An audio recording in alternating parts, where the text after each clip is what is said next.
So before I was really big as a Dangantuber, I did a lot of Danganronpa fan art. There's just something about the character designs in this game that keep me coming back with my tablet and deteriorating spine. They're suitably complex, but still overall recognizable, and every design conveys either a character's talent or their personality very well. In the best designs, it conveys both. Even if you hate a character, you have to admit that their design is good at conveying who they are. I've designed my own Fangan characters in the past, but I admit that I could have done better on their designs. So, when Wince Media reached out to me asking if I wanted to collaborate on an Ultimate Students Design Challenge, I was more than happy to do so in order to redeem myself. So, how will this work?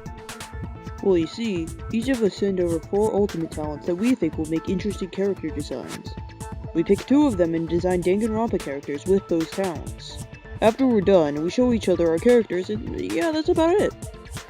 That's great, but, how are we, and more importantly you, talking? You're kind of a disconnected voice right now, but I can't see you. Oh, that? Oh, okay, I'll fix that in just a second. I'm just kidding. Yeah, I know the whole logos and masks thing is cliche, but this will do for now.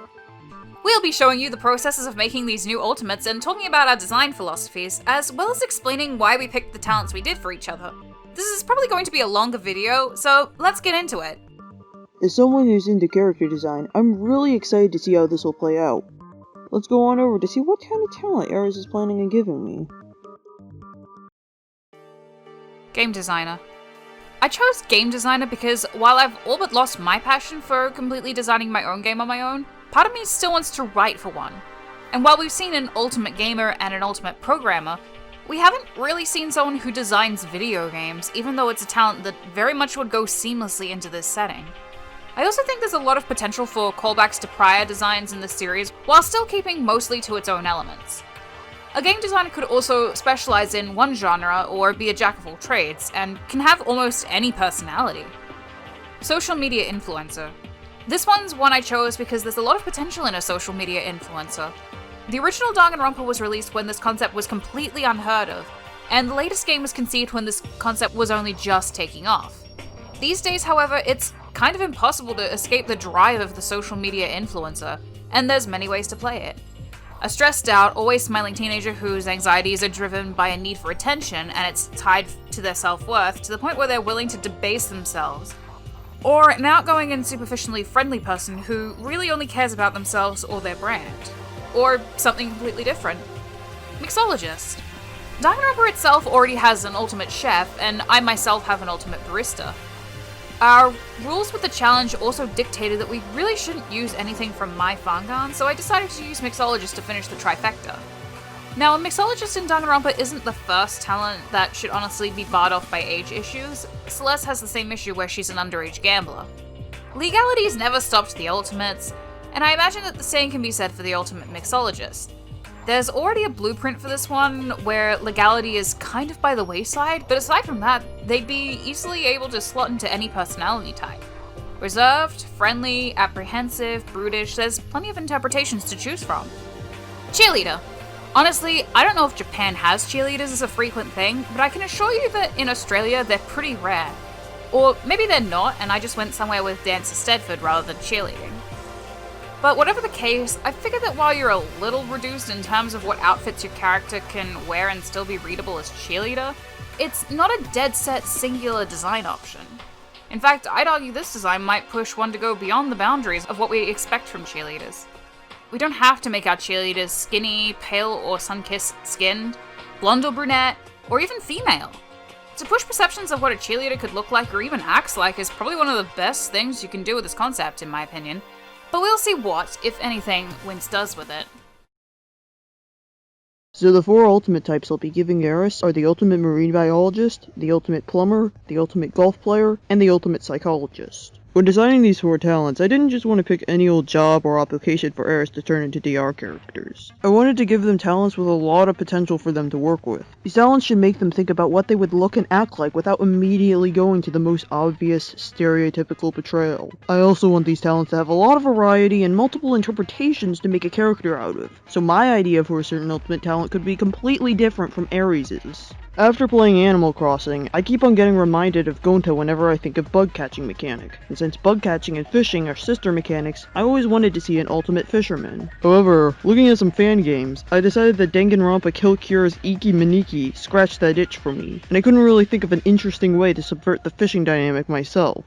Even so, I really wanted to see a Danganronpa character whose ultimate talent relates to the sea, and then it hit me. What about an ultimate marine biologist? Already, this talent brings a lot more potential than the ultimate fisherman because it doesn't just interact with the sea in some way, it studies it and tries to understand it. The sea can be interpreted in many ways. Some see the sea as something that is peaceful and beautiful, while others, like me, see the ocean as the deep, dark, empty abyss with terrifying creatures all around. I think this element will give Eris plenty to work with. One other thing that I enjoy about the designs of Danganronpa characters is that they have slight aspects of apparel typically seen on people with that talent, so I thought it'd be really cool if Eris were to subtly add a wetsuit, goggles, or even a lab coat to this character's design in some way, since all of those things are associated with marine biologists. The second talent I gave to Eris is the ultimate plumber. The reason why I chose this talent is that plumbing is kind of considered an unsanitary and gross job, so it would be rather fun to twist it around and subvert it. Would the character be into the grossness, or would they be surprisingly more of the cleanly and fashionable type?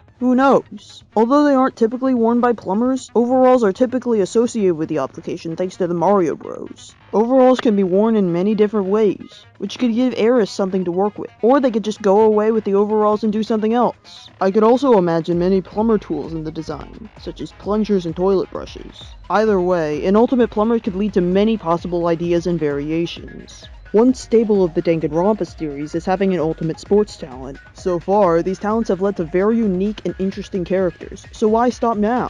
The only challenge here is what sport to pick.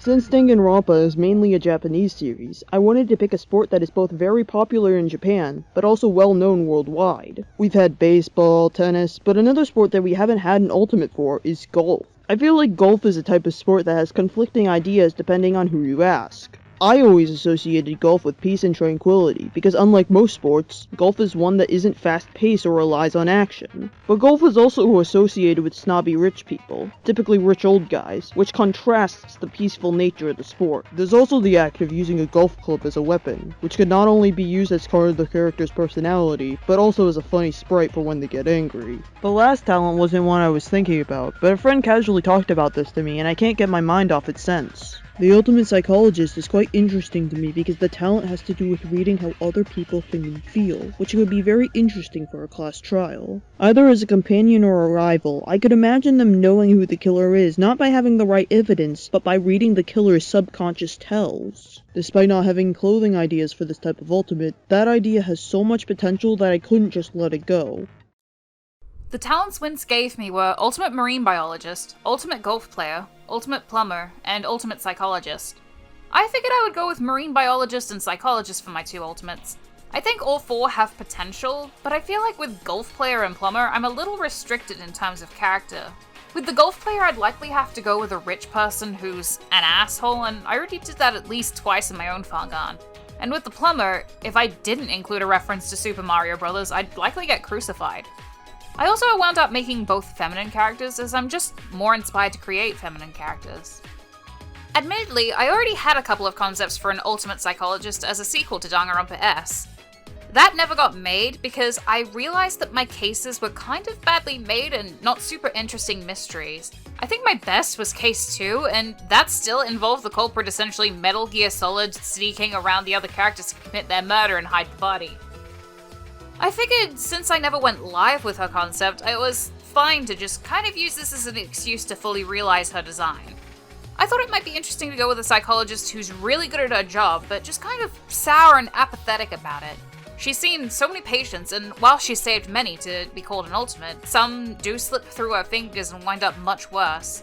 So now she's trying to stop herself from being even remotely emotional with her patients so that she doesn't get attached and wind up devastated if they are one of the few to slip through her fingers.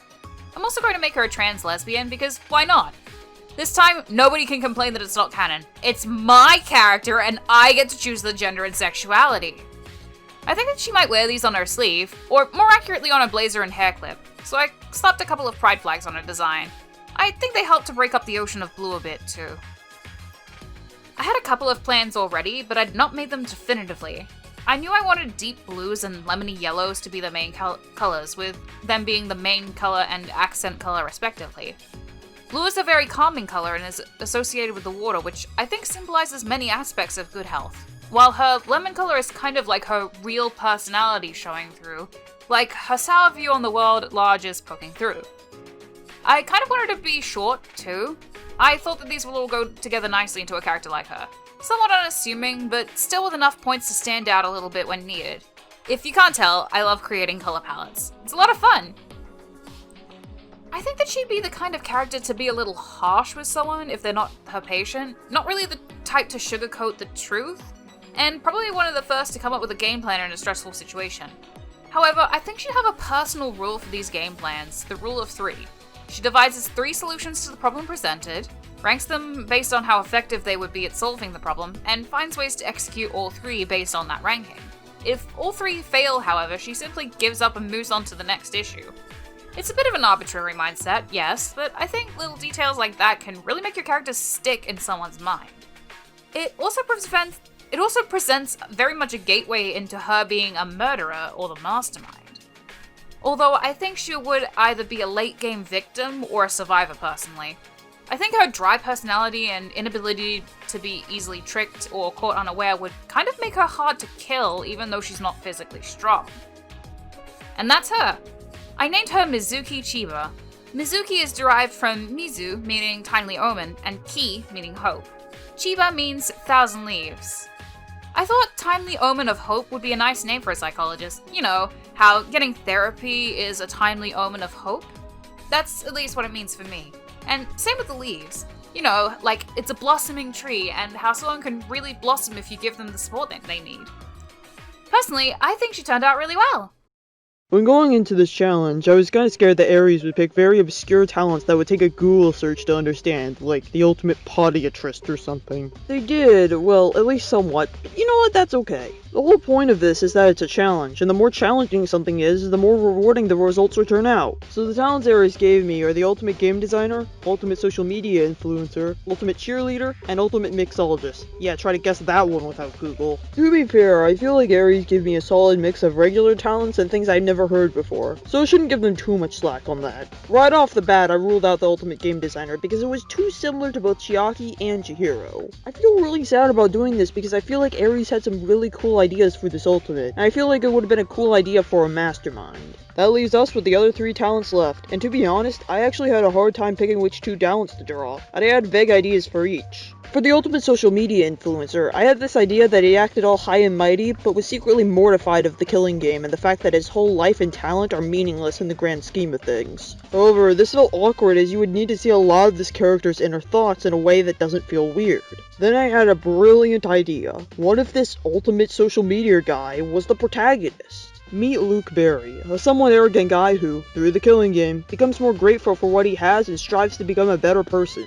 I kinda like how I made this guy a protagonist because he follows a very different arc from any other protagonist we've seen yet. While the other protagonists were initially self-conscious and learned that they matter just as much as the others, Luke is kind of selfish and unlikable, but is taken down a peg through the killing game, and he learns to be more compassionate and selfless because of it. I wanted to make sure that Luke would be unlikable so that his backlash feels justified, but not too unlikable to the point of unrelatability. So while he doesn't kick puppies or abuse children, he isn't the nicest guy out there either. Some of his controversies include him and his friends messing around in a cemetery and betraying his friends when it comes to drama in order to make himself feel better. When first hearing Monokuma, Luke was completely calm because he wouldn't believe that anyone here would ever have the guts or morality to kill, but when he first saw that dead body, something horrifying took place in his mind. Luke realized that his talent and everything that he's been building up to in his life not only means nothing in a life or death situation, it actually detriments him. Luke's gotten death threats before on the internet dozens of times, and doesn't really care, but now that he's in a group of people out to kill each other, and that he's easily the most hated out of the group, at least in the beginning, Luke realizes that, after the first trial, he's probably going to be the next victim. In a desperate attempt to save his hide, Luke goes to the token girl character, a massive fan of his and really the only character that likes him at this point. I also imagine her being the ultimate lucky student, and says this: hey girl character, you're my biggest fan, right? Well, if you're really my fan, make sure I don't get killed, right? I feel like that shows that, even when he first realizes the error of his ways, he acts recklessly and needs more improvement. It isn't an overnight thing. The reason why his name is in Japanese is because I feel like social media influencers are kind of a Western thing. I don't completely doubt that Japanese social media influencers exist, but I don't think they are as common as in America or Europe, especially since anonymity is heavily prized in Japan's internet culture, which is actually the reason why things like 2chan and VTubers were created. Surprisingly enough, I actually have an easier time creating Japanese names than English ones, because whenever I try to create an English name, it's either Ace Attorney Pun Tier or just a random first and last name just because. I wanted to change this by giving Luke a name with a specific meaning without sounding stupid. Now, a lot of English names have some relation to the Bible, so I kinda wanted to do the same. So Luke refers to a series of stories in the Bible, and a lot of them are about redemption, so I feel like it was fitting for a character who's all about redemption to be named after it. The Barry part of the name actually comes from King Louis XVI, his full name being Louis Auguste Duc de Berry.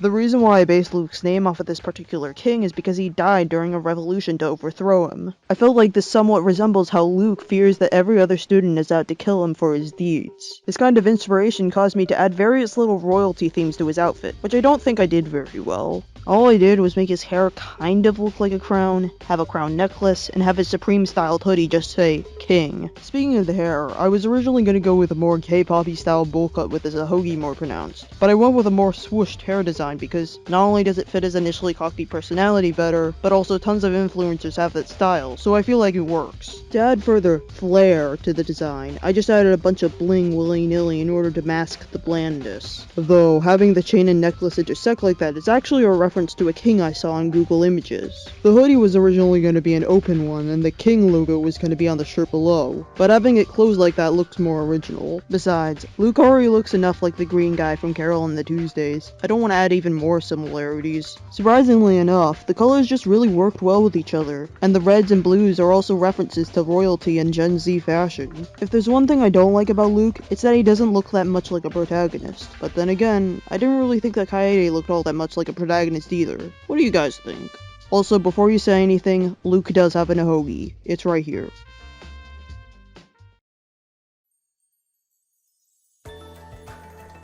The second talent, Marine Biologist, was kind of an interesting one to think about. I didn't have any plans for a marine biologist because that was kind of the goal of the challenge, but those who read Danganronpa S will know that I did have an aquarium curator, Aiko Kakato, who has been awaiting a new name for several years now, even after I long ago decided this name was kinda silly. But I figured, hey, why not make this person someone working at Aiko's aquarium or alongside her in some way? I figured I would make her a muscular person, but I also wanted her to be fat too. You know, how marine animals tend to have blubber to insulate their bodies and keep them warm? I wanted to translate that idea to her appearance. Despite being large myself, that's mostly all fat and mostly in my thighs, hence the stock image to help me with the larger body type.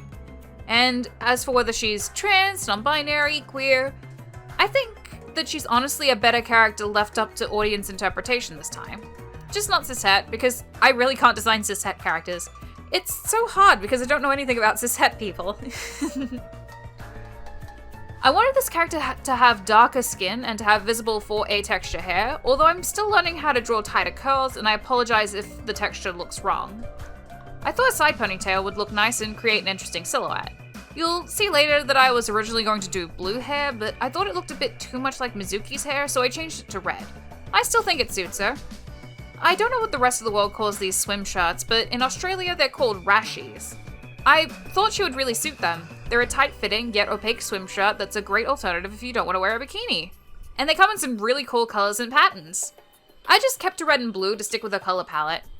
As for her lower half, I didn't want her to just be wandering around in swim bottoms, but I personally just don't like really long cargo shorts swimwear. It looks weird to me, regardless of what gender it's on. So I went with shorter swimming shorts because I think they really suit her. And I decided that she would go barefoot. It did mean more work for me because I can't draw feet particularly well, but it was either that or she walks around with flippers going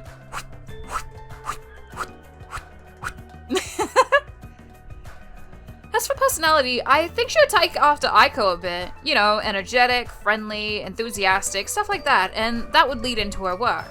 I think that she would be quite prideful of the things that she found out in the marine biology field, and would be boastful of the stuff that she's discovered and contributed to at a high school age. and just kind of try to go, I discovered 17 species of fish in the abyssal oceans by the time I was 14. Whenever she can. A character that means well and tries to use her stories to inspire other people, but also to reassure herself of what she's done in the face of, like, many others, you know? I like characters to be a little selfish and have intersecting motives, which is why I like Mikon and Angie a lot. I honestly don't know what role she would fulfill. I think she'd be a survivor of a killing game, honestly, just because big softies need to survive for once. It's getting a little old that they don't, you know? And there we go! I went with Akiko Hamasaki for a name. Akiko means clear and bright, which I interpreted as like the shiny glimmer of light through a water source.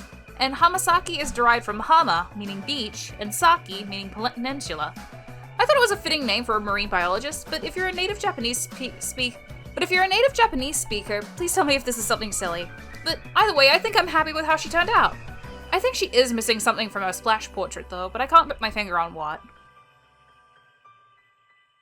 After doing the ultimate social media influencer, I was stuck between the ultimate cheerleader and the mixologist. I was actually going to go with the ultimate cheerleader, and I was going to make her a very stern, commanding presence that harshly motivates the cast to keep on living and to not lose hope. However, I couldn't do all that much with the idea besides that, so that leaves me with the ultimate mixologist. Remember how I sarcastically asked you to guess what that is without the use of Google? Well, a mixologist is actually like a bartender, but while a bartender is more focused on the bar experience, the mixologist is highly passionate in the drink-making part of bartending, and are skilled in that profession. I actually had a friend joke about how ironic it would be for the ultimate bartender to be the token kid character, because not only would this character be under the drinking age even after the time skip, but it would also even look younger, making them even more suspicious. So I had to go with that idea. But the problem is what type of personality I wanted to give her. Every personality I tried to give her was either too similar to Hiyoko or Himiko, but then I got an idea. How about I give her a chipper and sweet personality like Shirley Temple, which is perfect because Shirley Temples are non-alcoholic cocktails. I feel like her main gimmick would be that she's blissfully unaware of how sketchy her talent is and how dark her living situation was. And she'd say really suspicious stuff in such an innocent way. For example, she constantly states how she doesn't want to go to jail, and that she discovered her talent by messing around with her neglectful dad's booze Ratatouille style. In terms of outfits, I was actually stuck between three. Design A was a school uniform under an apron similar to Mikon's. Design B would be a pair of suspenders and shorts. And Design C is basically just Design B, but the shorts are replaced with a skirt to make it look more like a school uniform.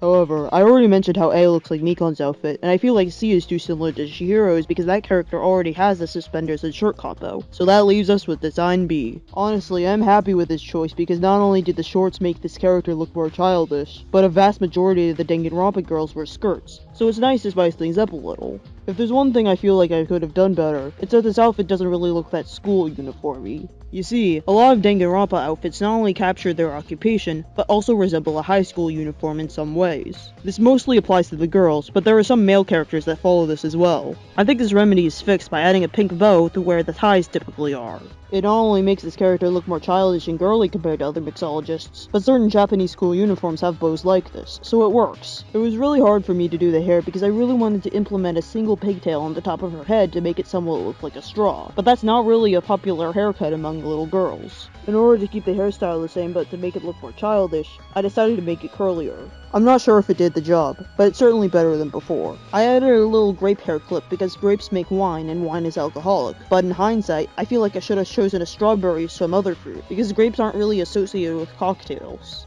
I noticed that the design for this character was a little empty, and lots of Danganronpa characters have little details to them, so I added a little handkerchief on her left pocket for wiping empty glasses, though it is quite redundant in the pose I gave her. Now, you may have noticed this character is wearing roller skates. Why is that? Well, there are two reasons. Story-wise, this character lies about being the ultimate roller skater because, again, she doesn't want the other students to know that she's a teenager consuming and serving alcohol. Also, Hope Speak puts a lot of restrictions on her so she can't serve alcohol to other students, rendering her talent useless. Unfortunately, she's a very bad liar, as she can't even stand up with those things on. She constantly trips and falls on the floor and acts very suspicious. Once the jig is up though, in class 2 or 3 or something, she returns to her chipper self. Design-wise, roller skates remind me of diners, so I feel like adding them would make her talent seem more kid-friendly. I also like how I combined the roller skates onto classy clog shoes you see in bartenders and mixologists. I also have a name for this character, but unlike Luke, she's Japanese. Although I really should have studied beforehand, I feel like the concept of a mixologist wouldn't clash with Japan's culture the same way a social media influencer or a cheerleader would, because alcohol is mostly treated the same way.